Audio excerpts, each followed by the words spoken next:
What's going on, everyone? Alex Miller from the Eagle, joined by Travis Brown. We're inside Kyle Field. This is the Monday Post Press Conference recap, brought to you by the Ranch Harley-Davidson in College Station.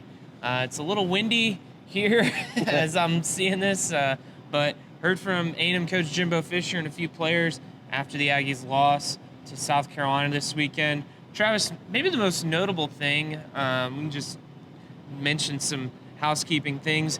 Notice how A&M's been without a few offensive linemen, some other guys. Could just give a little injury update. Yeah, surprisingly enough, coming into the South Carolina game, that really long injury list kind of shortened a little bit. But that's not to say that there aren't some key injuries and some serious injuries that came out of that. And Jimbo Fisher said today that Bryce Foster, center, Aki Agumbi, and Jordan Moko, are all done for the year with their injuries. It's going to be Matthew Wyckoff, probably Cam Dewberry, and who else? Layden Robinson and Trey Zune.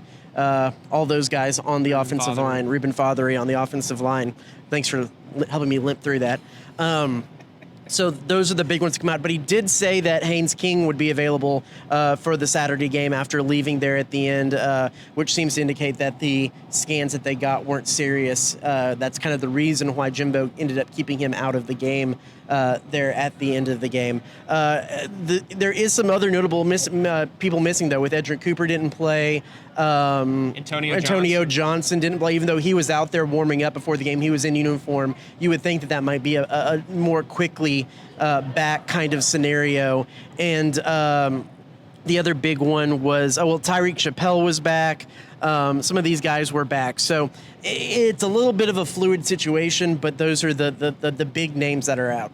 Yeah, we've talked about how much A&M's offensive line's just kind of been, a mess at times, a work in progress, you could say. It kind of seems like A&M's maybe starting to find their five, though, even though it's probably not where they want to be. Yeah, it's not necessarily probably the five that they would have selected without the injuries, but there is something to be said about the fact that they're going to need to stick with these guys, and those guys are going to need to find some continuity. I know entering the South Carolina game, A&M was actually worst in the SEC in pressure percentage in SEC games, according to SECStatCat.com. But that being said, the pressure, it wasn't bad against South Carolina. The quarterbacks had some time. Of course, they were rushing three for a lot of that time and different things to that regard. But I think that the offensive line has made steps and strides forward. I mean, me and Cease talked about it, and we don't have to get too much into it this time, but it honestly was about the best offensive game A&M has had this season, save for Sam Houston, but that is in its own right a kind of outlier game because of the competition. So offense looks like it's stepping up. The offensive line looks like it's stepped up a little bit. Well, the Aggies, they're in a spot they haven't been in years, given they have a losing record this late in the season. You did the math on that. I did the research.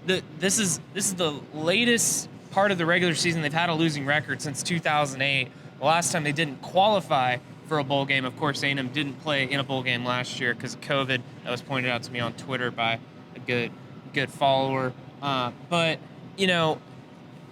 it seems like there's kind of, there's a lot of disappointment, obviously. The Aggies are not happy where they're at.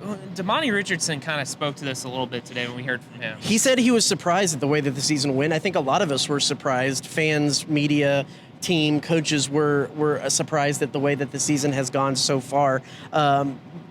He did make a comment. He was asked if he felt like the locker room was fragmented, and he said, yes, he did, but then went on to say that the locker room was unified and that it was just quiet. I want to say that it was a perfectly well-delivered question. I think Richardson didn't necessarily think too much on the definition or know what fragmented might have meant. He used the word in the wrong context because he contradicted himself for the rest of the question. So I don't think anything really should be drawn from that because I don't think the question was exactly answered the way that everyone seemed to be with that quote. It's fair to say, though, that there is an overall sense of disappointment among players and coaches at this point. Sure. I mean, I think that they're kind of looking around for answers to the questions. There's a lot of questions on how this offense can get better. There's a lot of questions on how the defense can stop the run better, especially in this game coming up, with against two backs that Jimbo Fisher said might be the best 1-2 punch in the country. There's a lot of questions to be answered, but Jimbo said that the team seems he doesn't sense that there is any change in attitude in the team and their desire to work and their desire to fight. He said it doesn't feel like it's affected recruiting really at all because they can tell them how they're building. They give them the blueprint of how things go moving forward. It doesn't necessarily seem like this is a program unraveling in that way. I think that there is issues with the play calling, there's issues with discipline, there's issues with youth, but it doesn't necessarily seem like a program that's unraveling. It seems more of a program that's searching for answers to some questions on how to take that next step. Well, it's certainly been just a really tough stretch away from home for A&M. Obviously, they've lost their 3 true road games so far, escaped with a win against Arkansas at that neutral site game. It's been a long time since A&M's played a game at home.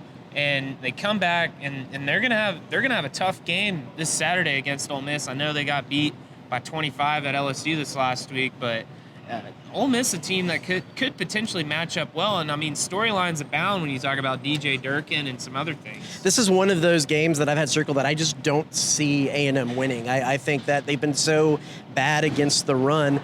Better against South Carolina, but right. Bad against the run this year. And this is a team that is so built upon the run that I don't see it as a good matchup for the Aggies. I don't. If I was to pick today, I don't see them winning this game. But there is that factor of getting to come home. They've been away for so long. To have that adrenaline from the home crowd. We'll be interested to see. I know Aggies still come out and support pretty well. Interested to see how packed the stadium is and how into the game that the stadium is and the fans are in this game, or if it's some apathy is set in. That'll be one of the biggest things to watch in this game. Well, it's the A&M student ticket pool. I mean, it was wrapped around the whole stadium this morning, Mm-hmm. so there seems to be at least some level of interest going into this game from fans. Could just be they need a football fix, and it's been almost 2 months. Yeah. The other interesting story, just on a completely different note from today, is getting to talk to kicker Randy Bond, Right. Yeah. who we knew was a walk-on. I don't think we actually necessarily knew that. He just showed up for tryouts. He played soccer growing up, kicked in high school, worked on his own when he got here, kind of befriended Seth Small and Caden Davis, and worked on his own and went to a tryout and made it. And next thing you know, he's the A&M kicker. After Caden Davis struggled a little bit early, he's done well, and kind of a cool little story from that regard. For sure. All right. Well, Travis. It's too windy in here. It's too windy. It's bad for my hair. All right. Well, thanks for tuning in to this week's edition of the Monday Post Press Conference Recap.